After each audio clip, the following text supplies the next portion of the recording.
Well, good morning, everyone. I'm so glad to see all these faces and names. Friends from across the river have joined us today. I'm so excited.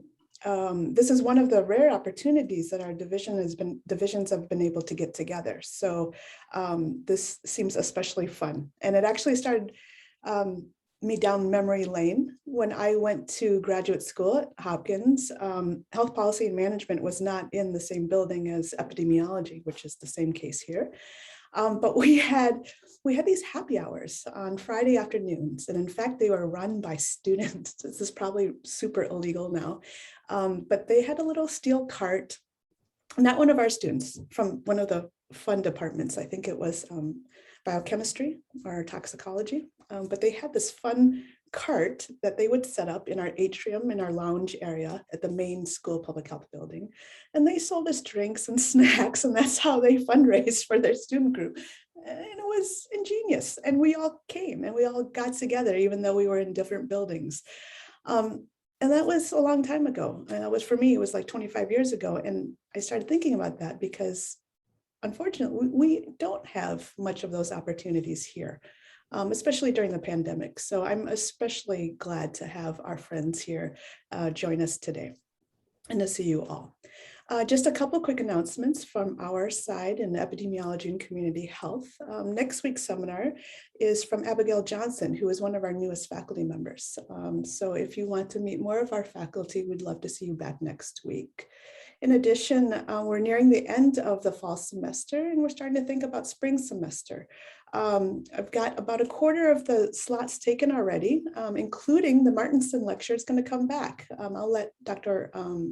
Lepker speak more about that closer to the date, but we have a webinar planned already for the Martinson lectureship. So we're really super excited about that. If you have any suggestions for the epidemiology and community health lecture series in the spring, please do send me a note. I'll drop my email in the chat box. In addition, we'll also drop in the box the location where you can find the full seminar schedule for us, and also where you can find our recorded seminars. So without any more ado, I'm going to hand it over to the division head of health policy and management. Tim, not everyone knows you, so this is Dr. Tim Beebe. And he generally actually makes the introductions for his faculty when they speak. So what a nice touch that is. Welcome, Tim, and I'm handing it over to you now. Well, thanks, Ruby. And I'm surprised that not everybody knows me. So, okay, I will, thanks for that introduction. I'm really super excited, and we're just talking before this started that we should be doing this more often. Doing this joint seminar series, I think it is a means and way to cohere the divisions within the school a little bit more. So I'm hopefully, Ruby, Katie, White on our side, myself and Diane can work on ways to orchestrate some, opportunities for mutuality and intersectionality moving forward. So I am Tim Beebe. I am the head of the Division of Health Policy and Management. Thank you so much to our friends in epidemiology and community health for inviting us today. It is my distinct pleasure to introduce one of the faculty members in HPM, Dr. Joseph Gaugler. He is, many of you know him as well, but just for purposes of level setting, he is a professor in the division. He's the Robert L. Kane Endowed Chair in Long-Term Care and Aging. He's the director of the Center for Healthy Aging and Innovation in the School of Public Health, and he's the director of the CDC-funded BOLD Public Health Center of Excellence on Dementia Caregiving. He came to us from the School of Nursing, where he held the long-term care professorship there. He did his undergraduate at Gustavus Adolphus and took his MS and his PhD from Penn State in Human Development and Family Studies. And he did his postdoc in aging here with Bob and Rosalie Kane here at the University of Minnesota. His interests and expertise are in Alzheimer's disease and long-term care, the longitudinal ramifications of family care for persons with dementia and other chronic conditions, the effectiveness of community-based and psychosocial services for older adults with dementia and their caregiving families, longitudinal and mixed methods, implementation science, and his research generally examines the sources of and effectiveness of long-term care for persons with Alzheimer's disease and other chronic conditions. He has a career defined by success. He's a prolific writer, and he has an incredibly robust funding portfolio. So I was curious that the title of his talk today is anatomy of failures. So I saw a piece on the news the other day. There's a new museum of failure at this Mall of America where they talk about like a new Coke and Pepsi Clear and things like that. And they basically the premise is some of these really kind of were failures, but actually spurred innovations that we use today, like virtual reality and stuff. So I suspect that that's the through line or the theme of Joe's, but otherwise, or unless he just wants to talk about all the things that have gone wrong in his life. So, that'd be a long presentation. With that, I'll hand things over to Joe to take things from here. Thank you, Tim. Thank you, Ruby. So glad to have all of you here today. Why don't we go ahead and get started? So yeah, as Tim had noted, my presentation here today is an anatomy of failure and failures. And as Tim had mentioned, I'm Joe Gaugler here in the Division of Health Policy and Management at School of Public Health. I've actually been at the University of Minnesota since 2005, but have had prior experiences here as Tim had noted. And again, just a real pleasure to be here and presenting at this joint seminar. I wanted to begin with a land acknowledgement. The University of Minnesota Twin Cities is located on traditional, ancestral, and contemporary lands of Indigenous people. I acknowledge with gratitude the land itself and the people. I take to heart and commit through action to learn and honor the traditional cultural Dakota values, courage, wisdom, respect, and generosity. And it's very much in the spirit that I prepared this talk. I, as a scholar, and Tim alluded to this briefly, I'm very interested in mixed methodologies, utilizing different methodological approaches to answer and address questions of interest. And even though I would never consider myself an expert in qualitative research methods, we certainly have adopted qualitative methods in a number of our projects and efforts over the last decade or so. And one thing I've always liked about qualitative methods is this idea of bracketing, kind of sharing my own personal experiences and then viewing this presentation and everything that follows through that lens. And so in terms of bracketing myself, I'm a cisgendered white male, 47 years old. I am a first generation college student. My mother's an immigrant from Italy. My dad actually ended up earning his degrees, but later in adulthood. As Tim had mentioned, I'm very much focused in this space of dementia care intervention and been in academia for the past 2 decades.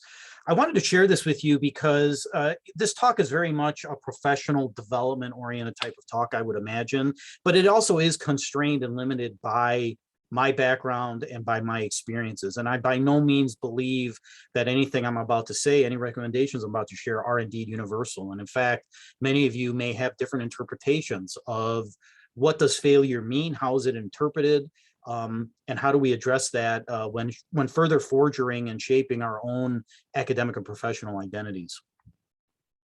So why did I do this talk? Why an anatomy of failure and failures? And to be honest, this has been on my mind for some time, and it's become something I've thought about a lot more as I've kind of progressed in my academic and professional career. And I first came across this idea back in around 2010. A very interesting, very short article in Nature was published by Stefan, and she shared the following. You know, we really should compile an alternative CV of failures, log every unsuccessful application, refused grant proposal, and rejected paper. Don't dwell on it, but keep a running up-to-date tally if you dare and can afford, even make it public. It'll be 6 times as long as your normal CV. I can attest to that. And it'll probably be utterly depressing, but at the same time, it will remind you of missing truths, essential parts of what it means to be a professional, a scientist, and it might inspire others to shake off a rejection and start again. And that really resonated with me. I think in academia, really in any profession, but I sense this a lot in academia. We often, I think, our professional persona is one of success. And likely with the advent of social media, that's been magnified. Whether you think that's good or bad, I'll leave it up to you. But really, constant celebration of quote unquote successes, accomplishments, achievements, etc. But I guess when I consider my own academic trajectory, and you know, you may or may not consider it successful, I don't know, but it really has been defined by these quote unquote failures, these roadblocks, these challenges that have occurred throughout the past 20 or so years of my career that I think have helped shape the work I do and how I approach it. And so that's really why I wanted to give this talk versus kind of a traditional standard, here's a study I'm doing, and, you know, et cetera, et cetera. So back in 2016, I read Inside Higher Ed fairly regularly. And several years ago, an article came out featuring Johannes Haushofer, how he actually had developed a CV of failures. And this actually went viral at the time. And really his whole purpose of creating a CV and sharing it publicly, he posted it on Twitter, was that, you know, failures are often invisible while successes are visible. I've noticed that this sometimes give others the impression that most things work out for me. So then they attribute that success or their own failures to themselves, rather than the fact that the world is stochastic, applications are crapshoots. And then, you know, there are other unforeseen factors that we don't have control over that might dictate whether we have actual success or failure or not. So he created his own CV of failures, and he wanted to balance the record. And hopefully this will work, but I wanted to show you his actual CV of failures. So this is it. Hopefully everyone can see this. If you can't, let me know, Ruby or others. It was interesting to look at. So he lists out his degree programs he didn't get into, academic. Can't see it. Oh, thank you very much. I should know this by now, right? Okay, can you see it now? Yes. Great. Yep. So again, as I had mentioned, you can see these different positions and other things that this person didn't get. My first impression when I saw this is it is awfully short. It's only 2 pages. And I actually tried doing this myself. Now, again, unfortunately, I did this much later in my career, but I found I had to stop because it took me too long. One of the things I thought that was interesting on a meta level is his CV of failures has received more attention than his entire body of academic work, which I think is kind of interesting, but also shows that it resonated with others in terms of, you know, seeing this and actually being inspired by it. And actually much of the online response to this was indeed positive. So again, that's really what led me to present this talk to you, is recalling this and again reflecting on my own experiences with failures throughout my academic career. Now, one thing I wanted to note here is this perspective was by no means universally seen in a positive way. Let me do this here. Sorry, everybody. An interesting article came out in The Guardian soon after this article in Inside Higher Ed that really kind of took this at a more critical perspective. And Soda, the author, mentioned that although effort may be correlated with success, does this really miss the hard truths about the world? And I think we'd be remiss in not thinking of academic failure from this standpoint. Quite frankly, it's a lot easier to talk about failure when one is in a position of success to do so. And maybe when we consider, again, academic trajectories, academic success and or failures, we should think about when we don't have success based on failure. What does that mean? What does that look like? How does that shape our own, not only our own persona, but also I think how we engage and work with others in our own science. And she recommended maybe we need a CV less of failures and more of good fortune. That might be more appropriate. And I can't say I disagree with that particular critique per se. I don't think Soda and you know, the CV of failure are necessarily misaligned per se. I think both their purposes and intents are positive. But that being said, I think certainly Soda's article led me to rethink as well, from my own standpoint, what does failure mean, and how do we talk about, how do we approach it? And honestly, we don't really talk about failure much in academia, do we? I mean, and I think it's an important issue to talk about, both in terms not only of our science, but our teaching, our mentoring, et cetera. So that's kind of where I was coming at this presentation, or where I was coming from in terms of assembling this particular presentation. One final point I wanted to make now, admittedly, much of this talk is going to focus on failures from the context of extramural grant funding, seeking out, in particular, National Institutes of Health grants. But there have been other conversations about how do we incorporate failure effectively in our pedagogy. And Berger in 2012, again, this came out from Inside Higher Ed, has actually successfully incorporated, at least from his perspective, into his courses. He sees discovery as this unending journey, which is characterized by deep understanding of current knowledge, iterative small steps in new directions, often characterized by failure or dead ends, but then learning from that and moving forward. And what he does in his courses, I thought was really interesting, was he actually grades students on the quality of their failure in the course. Now, I still haven't quite wrapped my head around how you would actually do that in a course.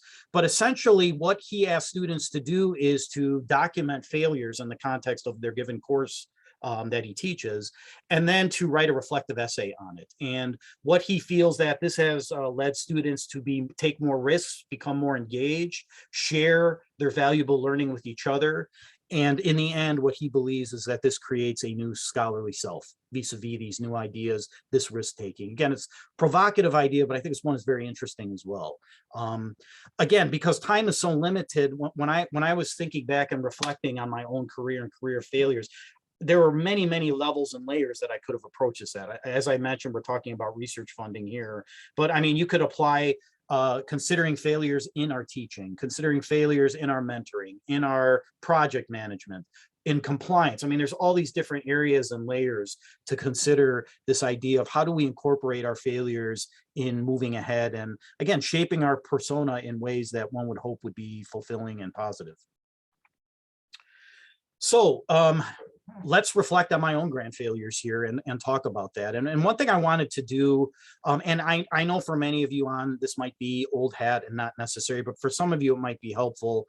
I thought it'd be important to just do a really quick overview of what the grant mechanisms at the National Institutes of Health are. Just because I'll be using some of these acronyms here in the upcoming slides. So I think many of you know National Institutes of Health. It's the largest funder of biomedical science in the United States. It may even be in the world.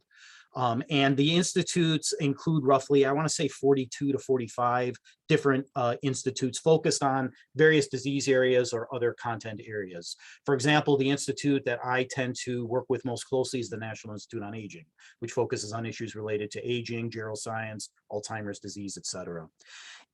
This is very rough, but generally the grant mechanisms are designated by letters and numbers, and they represent different types of grant mechanisms. We'll start with the R's. These are the traditional independent research awards. You may have heard these numbers before. R03s, these are pilot research awards. R21s tend to generally be intervention development awards, so basically pilot intervention studies, although sometimes they can be pilot studies for other types of research initiatives as well. The R01 is the traditional gold standard independent research award. These generally are awarded for 5 years. This is often what many, I think, faculty in traditional academic science, biomedical science departments strive for, getting that R01. There are a couple of other R mechanisms as well. The R15 mechanism is very interesting. It's called an area award. These are grants that are given to institutions that aren't traditional recipients of NIH funds. We've worked with some people on these in the past. The R36, which some of you may be familiar with, is really to support dissertation research in general. So again, those are basically the R awards. Then we have the F awards, and these are fellowships. These are generally pre-doctoral or postdoctoral fellowship awards that NIH gives out. So there's the F31 and F32, the pre-doc and postdoctoral fellowships, respectively, I believe. Another very interesting one, this was actually brought up in our research committee by Sydney McGuire, a PhD student in health policy and management, that I've been exploring more and looking at as another possible mechanism to maybe work on with doctoral students, which is an F99K00. This is essentially an award that offers pre-doctoral support for dissertation work and then transitions to postdoctoral research support. Again, a very intriguing mechanism that I know we're going to be looking at more in our team. Then you have the Ks, and these are career development awards, and these are career development awards really offered at various time points in an academic career. A K1 is often given to people who say have just earned a PhD or just completed a postdoc. We'll give up to 5 years and we'll cover a large percent effort of time to really focus not only on developing a research project, but also on career development. A K2, which I've had in the past, I really liked, is a mid-career development award. This is really for scholars who have established funding. And then there are other mechanisms as well. The K99R00, again, is a very interesting mechanism. I know that Epi had a panel that featured Melissa Simone, who has recently received these. They're called kangaroos for short. Again, a really great mechanism that provides 2 years of postdoctoral support, and then transitions to basically an R-level research grant. These are very valuable to have, again, for a postdoctoral scholar who is planning on going, say, for example, on the job market. T32s are institutional training grants. These are granted to an institution vis-a-vis a PI, a principal investigator or multiple principal investigators that then hand out these fellowships to either predoctoral or postdoctoral students. I know EPI, for example, has several of these. The Ps are what are called program, project, or center grants. These are very large scale grants, often including multiple cores and multiple research projects simultaneously. And then finally, U's are large scale cooperative agreements. Again, tend to be very large grants. They're done in cooperation with a funding institute, really oftentimes designed to develop large scale infrastructure. So for example, the Clinical Translational Science Institute is a U grant, I believe. So let's dive in here. I guess I'm going to be vulnerable and I will start reflecting on my grant failures. And one thing I always like to do, and it's very sobering to do, is actually review what is called ERA Commons. ERA Commons is actually the online portal where those of us that submit grants to the National Institutes of Health, those grants are basically recorded for prosperity. And so if one looks at that, one can get a sense of not only how many grants one has submitted to NIH, but then also what has been successful and what hasn't. I actually wanted to share my own ERA Commons page with you if possible. So let's give this a shot here. Again, I apologize if this is disconcerting, that I'm going back and forth on the screens, but at the same time, this is the only way I could do it feasibly. Can everyone see my ERA Commons? No, not yet. Okay, let me try this again. I should really, you know, we've been this far into the pandemic. You'd figure I'd figure this out. Can you all see it now?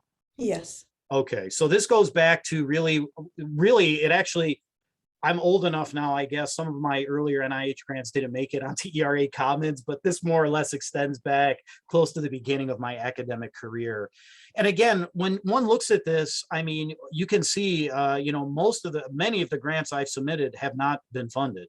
When it says administratively withdrawn by IC, that essentially means the grant was not considered for funding. And in many instances here, you can see for yourself over the years, many of these grants haven't made it past the finish line and have not been funded.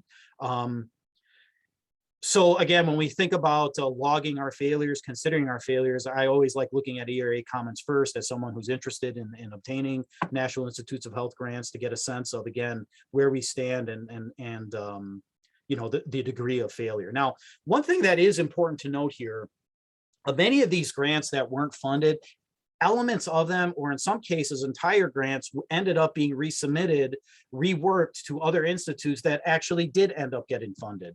So again, looking at this at face value and saying these are failures, I don't think is an effective way to think about how we shape our own research trajectory. And I'll give you some examples here. One good example is these two right here, a proactive health monitoring intervention for dementia caregivers, the eNeighbor. Back in 2012 and 2013, I initially submitted this to the National Institute of Nursing Research. Both didn't do well. I think they might have gotten scored, but in the end, they just weren't considered for funding. They were in response to a specific, what's called request for application.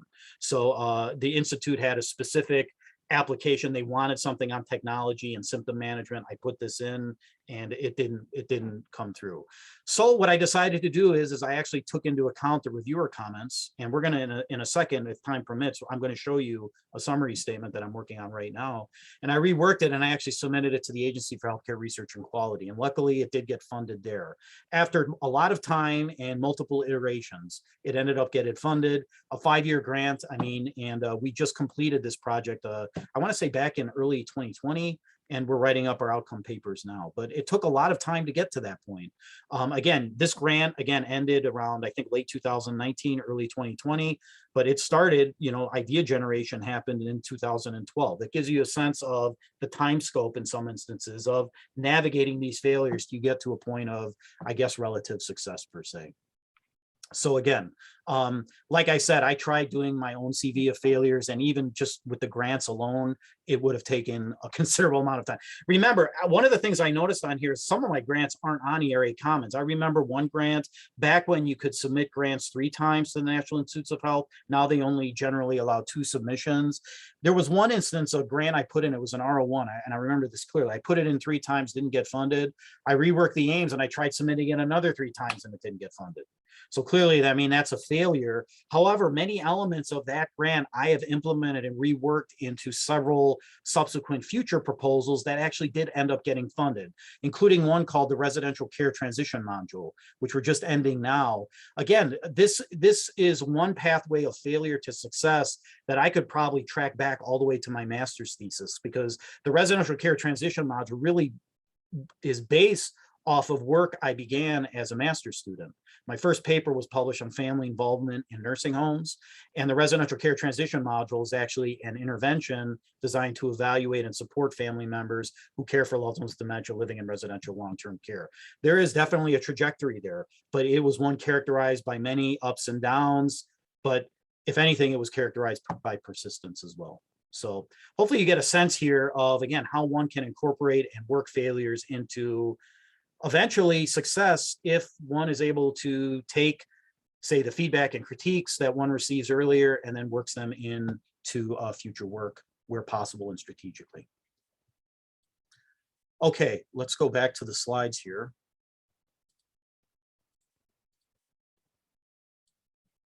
Can everyone see this okay, I hope? Yes. Great.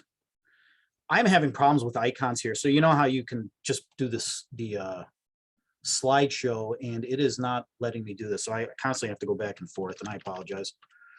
Okay, so I wanted to highlight one specific trajectory of failure for you. As I had mentioned, as you just heard, when I was doing this and preparing these slides, I could have probably mapped out 4 or 5, maybe even more trajectories of failure within my extramural grant funding portfolio alone. I wanted to do this one because this one is leading to current work that I'm doing. So I call this a trajectory of failure question mark, in part because I haven't necessarily reached the success point yet on this. But when I look back and reflect on this work, I certainly can see how it's influenced many other of our research initiatives. And so I'll start back in 2017 when I was in the School of Nursing. This is actually when I first met Tim. We decided to work collaboratively on a center grant. This is actually a developmental center grant. It's called a P20. This was to the National Institute of Nursing Research. What we proposed to do was develop a center designed to utilize what's called symptom science to basically manage multiple chronic conditions. So individuals that had multiple comorbidities, using a symptom science perspective to support pilot research that approach this complex problem in innovative ways. So it was a collaboration between myself, actually Mayo, their nursing program down there, and then Fong Yu, who was a principal investigator and a faculty member in the School of Nursing at the time. We got a fairly good score on this, but it wasn't quite enough to get funded at the National Institute of Nursing Research at the time. So, and again, you only had one chance to submit. It was a ton of work, as many of you know, putting in these center grants, but again, it was chalked up to a learning experience. So fast forward to 2018, I had just arrived here in the School of Public Health. An RFA came out that was very exciting to me. It basically aligned perfectly with my own research interests. And this was what was called a Roybal Center. What Roybal Centers are, they're funded by the National Institute on Aging. They really focus on translational research.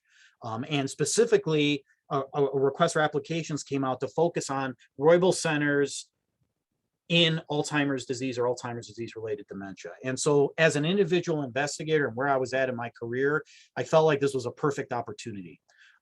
So during this time, just put in the most work I think I ever had done in a grant proposal. The program officer had called when this RFA came out, asked if I was going to apply. I took that as a good sign that National Institute on Aging was going to welcome a potential application from the University of Minnesota. I felt like we had put in a very strong, compelling proposal, but it came back and actually not even got a moderate score. It didn't get scored at all, and that was a real gut punch to me in my career at the time. One of my goals has always been to put in a center grant. And that not happening at the time was challenging. And one aspect of, professional development and managing failure that I don't really talk about in this presentation, because I think it requires much more in-depth thought and reflection, is not only when you have these professional setbacks, when they're layered on top of other things in our lives. And so in 2018, what had happened is my dad passed away literally 4 days before this grant was due. And his passing away was very challenging in terms, he had renal failure, and it was a very, very difficult last days for him per se. And so trying to navigate all of that while putting in this grant was really, really challenging.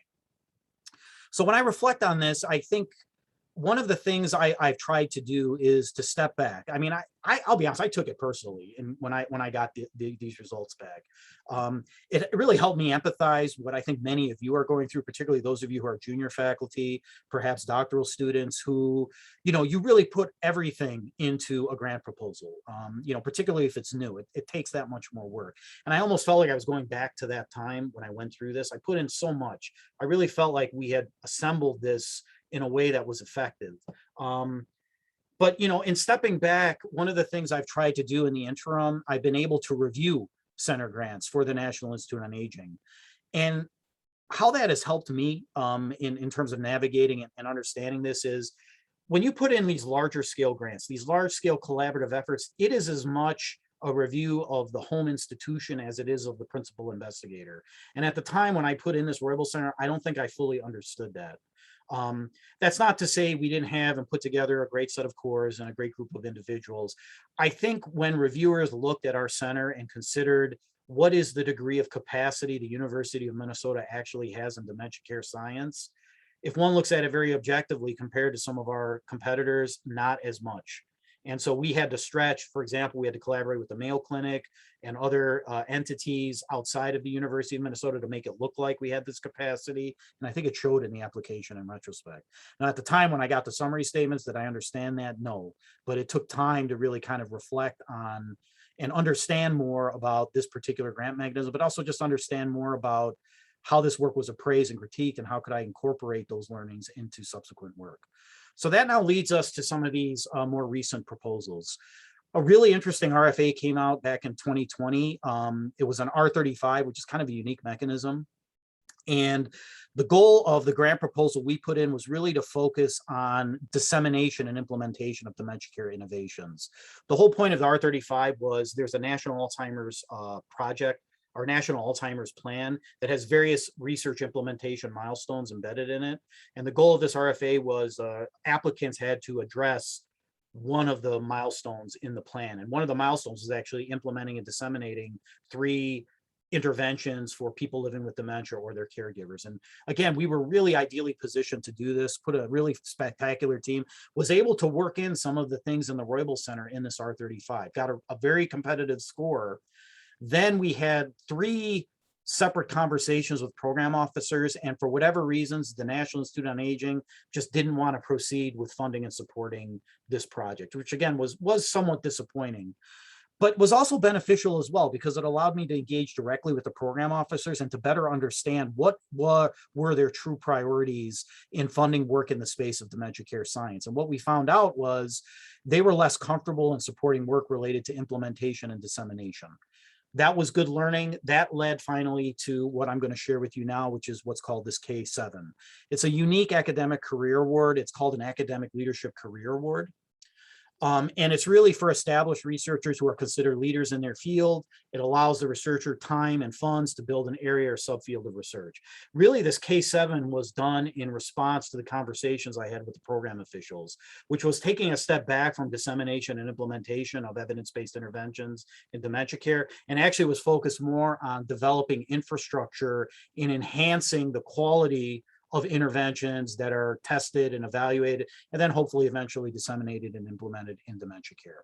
So what I wanted to do was share with you, and I think we have time to do so, I wanted to share with you the summary statement I got from this K7.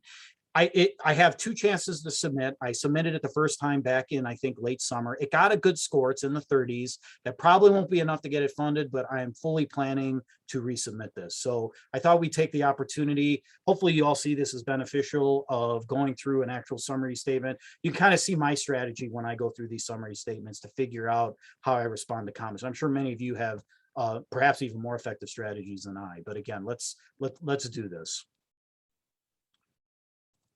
Okay. again, I appreciate you piping up if you can't see my summary statement screen. And again, I apologize for having these problems with my screen sharing, but I think you should be able to see it. Can everyone see the summary statement here? Yes. Wonderful. Okay, you see an impact score of 39. I would imagine for this particular K award, I'll probably have to get in the 20s somewhere. So again, I'm within striking distance, right? Again, it's, you know, it's always disappointing when you always want to think you put a lot of work into a proposal. You know, you think the reviewers should love it and they should, you know, fund it, but that doesn't always happen. And for me anyway, it's always been an iterative process. So, but in any event, this is where we're at with this K7. So for those of you that aren't familiar, what happens when a grant is scored? Now, when you go to the National Institutes of Health, generally they do what's called streamlining. They might call it other terms, but essentially the lower half of proposals sent into a given review section are generally not scored and thus not considered within the entire review panel. Okay, this one was scored, so this means that not only did 3 individual reviewers review the proposal, then they presented my proposal to the larger grant review panel. There was a discussion, there might have been additional points raised, and that's what you see here, this resume and summary of discussion. This, in many ways, is kind of the heart of the review comments. And when one is going to be responding to review comments, resubmitting, one has to spend time addressing the points brought up in this resume and summary of discussion. So when I took a look at this, I always highlight the negative things because that's what I'm going to be focusing on. But when you step back and look at this, you can see number one, and this is always important in any career development award, if they don't feel you're appropriate as an individual candidate, you probably aren't going to be successful in a K award. That really wasn't the case. You know, there were a number of positive things mentioned here related to my candidacy and being appropriate for this particular career development award. Now, one of the things they wanted me to do, and again, this is what I like to do, is I start highlighting and thinking about, you have 1-page introduction to kind of highlight the improvements you're making in a resubmission. I want to make sure I find and really hone in on the main points. So the one thing they wanted was a clear conceptual framework that would identify what is wrong with current training and interventions. So I have to do a better job with that, as well as articulating a curriculum. I had proposed to actually fund pilot grants in dementia care intervention science, but the reviewers by and large weren't that enthusiastic about me doing that. Even though K7s are sometimes used to do that, they didn't seem that excited about that. This is an area that I will definitely have to respond to. And I think I made the mistake here. I recall in the K7, and again, I haven't looked at the original proposal in depth. I have to go back and look. I had talked about our success in diversity and inclusion in our work with doctoral students, as well as in our work with junior faculty. But I don't think I did a good job of translating that into how will you take those successes and help it inform the activities you're planning as part of the K7. And they hammered me on that. So if there's anything I really have to spend time, I might actually elevate that to the #1 issue to address. I also had proposed a visiting scholar program. And again, they didn't like this as much as well. Now you look at this and say, well, that's not really good news, Joe. I mean, there are a couple of the things they didn't like in your plan. What are you doing? That's also, I see it as a positive, in part because if I can excise certain things in my proposal, it will return space that I could spend addressing things like diversity inclusion. I can take some of the resources I was going to originally spend, say, on pilot awards and redirect them into something else. Maybe I will create a robust diversity and inclusion initiative that maps on to this whole program related to dementia care science innovation. You see what I mean? So really, they liked me as a candidate, the topic they liked, and these are important. I mean, because what they're saying is this is significant.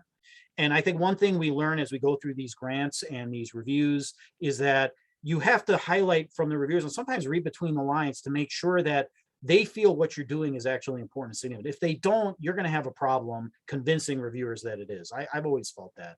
They didn't feel that way, but the program that I proposed, the conceptual model, the diversity inclusion, they really wanted me to focus on that. So the next thing I do is, after really spending time on the resume and discussion, is looking at the individual critiques.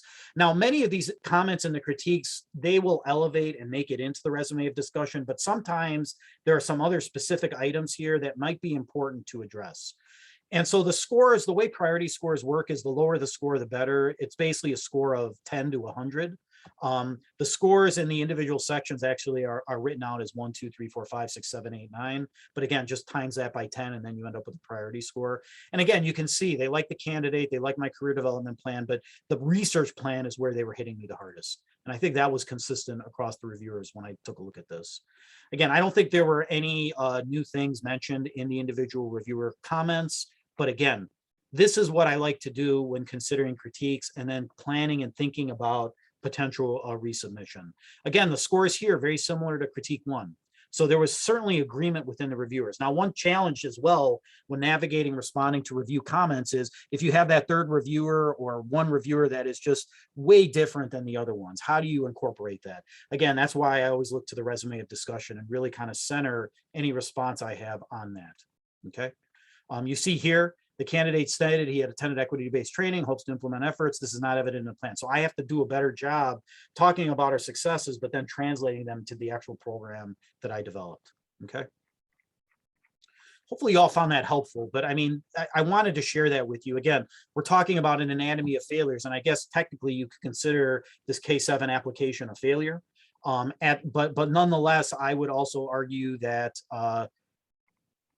there are many things noted that were positive in this particular application that I can build upon and develop, not just in a resubmission, but other work we're doing as well. Okay. All right. Let me get to the last part of my talk here. Okay. I wanted to, and I see that she's here today, great colleague, great friend from nursing, Jane Fulkerson, who is in a leadership position, is providing a lot of mentorship to junior scholars in the University of Minnesota CTSI. She gave a really great presentation to the School of Nursing on building a resilience mindset when it comes to grants. And many of her strategies, I just wholeheartedly endorse. Developing and following a timeline to response. One thing I like to do, this is me personally, and I know this varies for everybody else, but for me, I'm very much a person that likes to break things into small chunks or segments and then work on them over time and then almost reassemble everything like a puzzle. That's how I do my writing. That's how I do a lot of my work, quite frankly. It's the same way I approach my grant submissions versus focusing on, oh, the priority score is terrible. They didn't like X, they didn't like Y. Instead, breaking down what are the specific things I need to do to improve the proposal and then work on them step by step by step. Drafting out responses, even if they're lengthy, that's fine. I start with that and incorporate that in the proposal. Then over time, I edit and re-review, etc. That I have found has been helpful to me. The whole need for getting feedback is really important. And I get how embarrassing it is to put yourself out there and get reviews done. It is not easy. I think many of us tend to be somewhat insular. I mean, we kind of have this bunker mentality when we're doing work. We don't want to feel like we want to expose ourselves too much to our colleagues and others. But at the same time, what I've found is when one can get internal feedback and even better external feedback, it really helps the overall quality of the final grant product. And for example, this K7, I had gotten robust. I'd gotten some internal feedback. I chose not to do any external feedback in part of timeline. When I'm doing the resubmission, I'm going to submit it again and get external feedback. I mean, I am committed to that. I think this grant will be due in early spring or something, so I'll have time to do it. I definitely want to find other K7 scholars and get their opinions and feedback on, am I on the right track? What should I do to be improving? Now, luckily within our Center for Healthy Aging and Innovation, we have what's called an aging work group that offers a mechanism to facilitate and coordinate those particular external reviews. Hopefully all of you are aligned with centers or have access to similar types of support that can allow that to happen. If not, that's something the School of Public Health really should invest in. Even though many of us might not have the ability to do reviews, I have found that has been one of the most helpful things I have ever done as a scholar throughout my career is reviewing grants, because that really has shown me and demonstrated to me what works, what doesn't, how review panels tend to approach assessing the quality of panels. There are videos out there you can see. NIH has a study section videos, and there are a number of great programming and materials that the CTSI has provided, for example, on how to respond to reviewer comments. Dr. Fulkerson and I believe another faculty member just did a panel on this a few months ago that I think is available to anyone to watch. One thing I always recommend to those that I work with is blocking time to think and write. This is very hard for some people, particularly when we have busy schedules, we have teaching and other commitments. If you have any opportunity to block a day or even block a half a day where you're just writing, you aren't in meetings, you're not on Zoom or anything else, if you have that luxury, and I know not everyone does, but if you do, I think carving and protecting that time is one of the most important things we can do, whether it's writing or thinking, quite frankly. You saw some examples of stubbornness and persistence. I am thick-headed in some regard. And it's not as if I don't take these things personally. As you heard earlier, it's hard not to sometimes. And embracing useful criticism. And I think it takes time for us to navigate this as well. There's a flip side to getting internal, external review, which is getting too much feedback. And I found there's times where not all feedback is of equal quality, and being able to understand and discern what feedback is important to incorporate versus some that might just be a hobby horse of a particular reviewer is really, really important and critical. It's hard to do when we don't have as much experience. This is where hopefully you have a good senior mentorship, a good colleague you can rely upon that can help with that. I wanted to really emphasize this last point as I go into my final slides, is allowing oneself to be inspired by the success of others. Philosophically, I'm just thinking of my own career. And again, this whole idea of anatomy of failures and such. And I think, and I celebrate people who promote themselves and promote themselves aggressively, whether it's in social media or other channels. That's wonderful. And I think for many people, they deserve it and they should do it.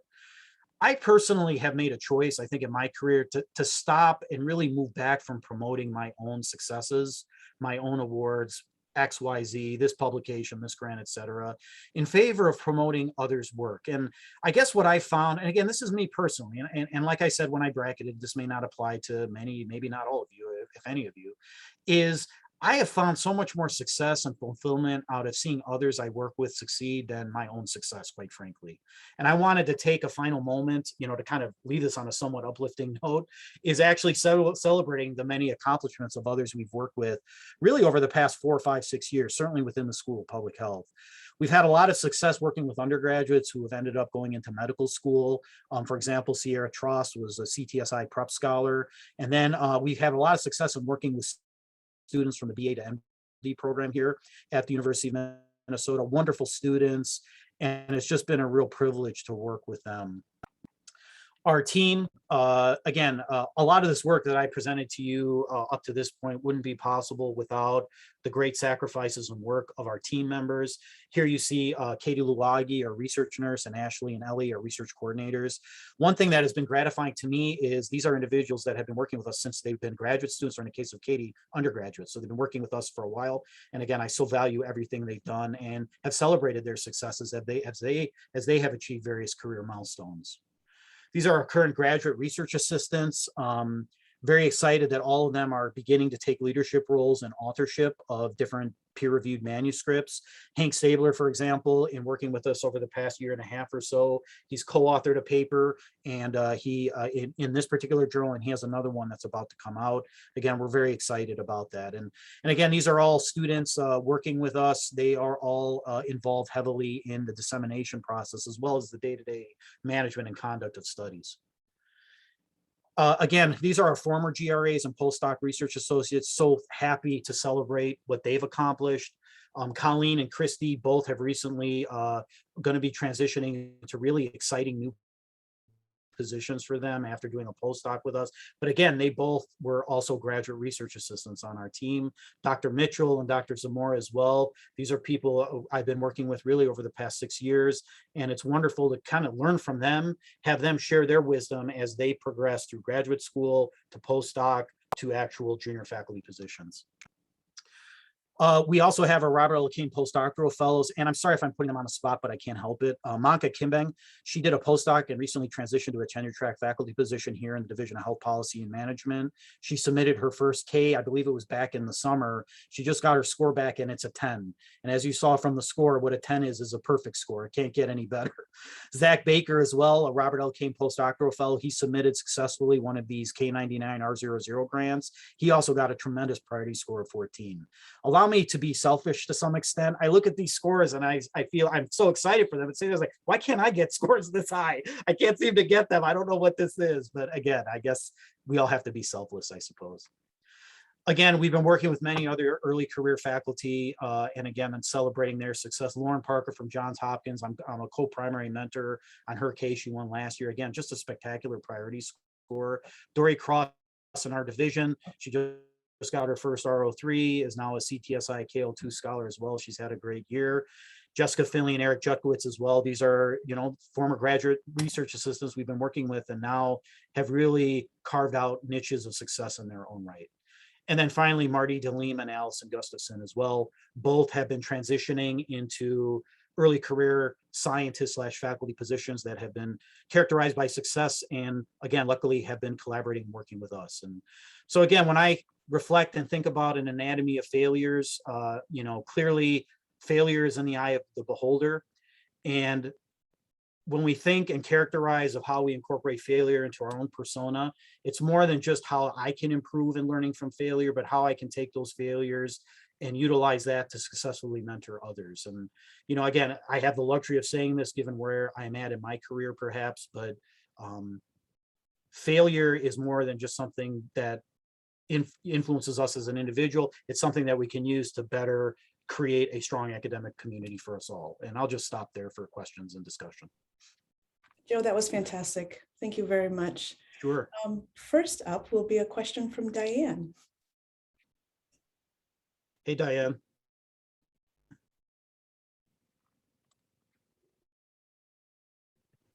Sorry, Diane, we can't hear you. Looks like you're muted. Thank you. Joe, thank you so much for this wonderful talk. I wanted to share some of my personal thoughts and also school-wide division thoughts. I really feel like as a school and a division, we absolutely need to be normalizing failure. So I'm so grateful for you for having this talk. I think that without normalizing it and honoring it, people are going to be afraid to move forward. And I've seen this many times. People want more pilot data, whatever it is. It's not perfect, and that gets in the way of getting things out. Personally, I have had many, many failures. I like you, I'm sure my Commons log is a failures is very long. But I'm also very persistent. So with the support of a team and others, I can attest to everything you have said. I want to raise one thing, and I hope it comes out right, and that is the potential for gender differences here. Because we have, and I don't want to say this is only women, because this can be women and men or any gender or any, background, but many people, and I've noticed this particularly among women, have a disconnect between what they're feeling inside, how they're viewing themselves, and how they're perceived as from the outside. And it can be really hard to share these failures. And I have personally been in situations where I have shared my failures and then have had people talk about their successes, and that's been really hard. Yeah. So I think, I just want to congratulate you on bringing this forward, encourage other people to talk about their failures. And then when you hear people talk about their failures, realize how vulnerable they've just made themselves. So yeah. Any thoughts you have on that? I think that's a great point. I don't know if I have a lot to add. I'll say this, I've learned from many of these junior scholars, early career faculty that we've been working with and mentoring. I think as you've noticed, there's a great deal. Most of the people I've worked with have been women, at least within my team. And then also, I think important to consider on top of that are issues related to diversity, equity, and inclusion. Yep. How that also should influence how we, I can only speak for myself and what I control, how I mentor. One thing we try to do within our team is it's very much a group mentoring model that we've adopted. For example, almost all the people you've seen on the slides, we meet with them regularly and in a group setting where it's not just me giving the quote unquote mentoring, but it's usually other multiple faculty as well. Dr. Tatiana Shippey often is there, for example. We now include Dr. Kimbang and Dr. Fashaw Walters in this work as well. And allowing for, number one, the creation of a space where people can talk about failures, two, feel like they're supportive in that group. And 3, understand that no one perspective dominates what's right or what's wrong and moving ahead is, I think, critical.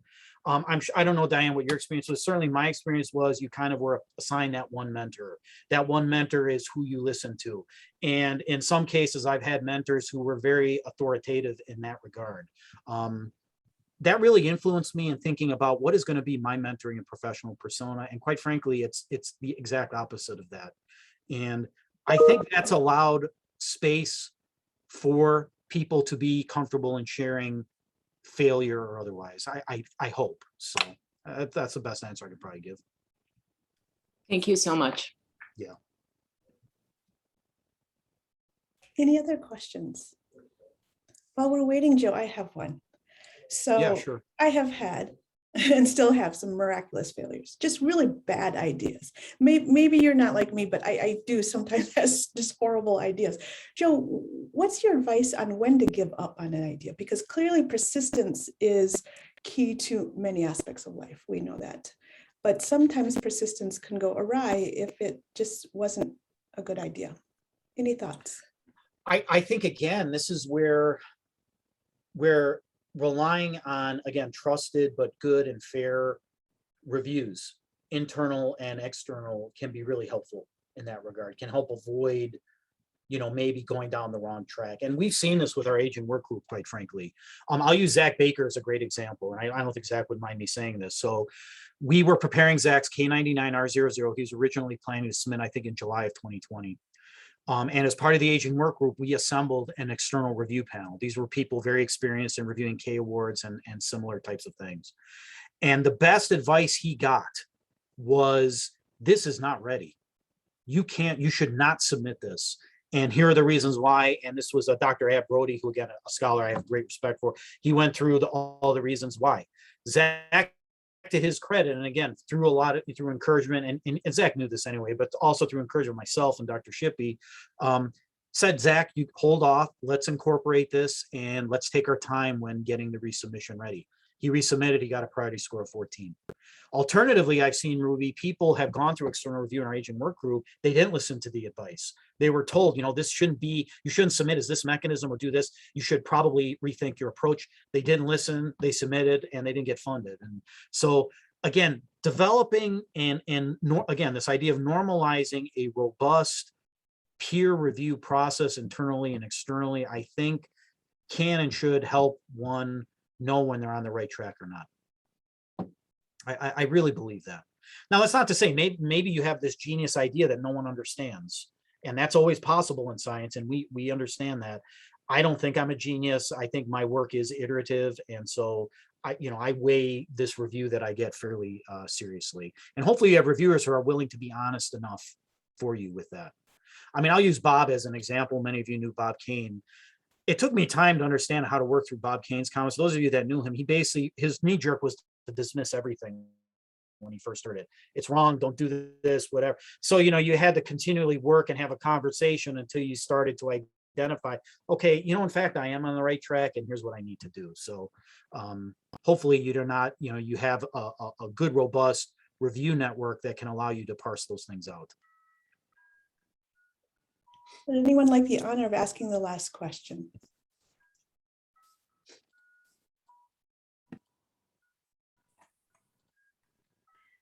I don't have a question, but I do have a comment, Ruby. Your question made me think about just the review process and who reviews kind of defines which ideas are good. So, your ideas are probably good. They're just being put to the wrong audience, so I guess there is a very, I'm not thinking of the right terms, but if you look at the composition of the NIH reviewers and people who get NIH grants, you have to think about, whether or not your idea fits that Yep. funding mechanism, period, right? Yep. And there's not a lot of innovation in NIH, right? So. Yeah, that's a good question. And, I think it depends, Kathy. I think you're right. I mean, it depends on the panel. It depends on the funding. It depends on the priorities of the program officers too. You heard me talk about that earlier. I mean, I thought we had a fabulous idea in place for dissemination and implementation. The program officers, I honestly believe, they may not come out and say this, but I honestly believe they just didn't want to fund that for whatever reasons. And there might have been internal politics, et cetera. So what do?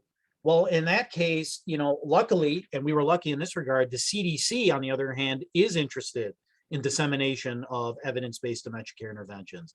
They had an RFA out for these public health centers of excellence. We reworked elements of this R35 and vice versa into the center grant that ended up getting funded. You know what I mean, Kathy? You're absolutely right. I mean, that the funders matter.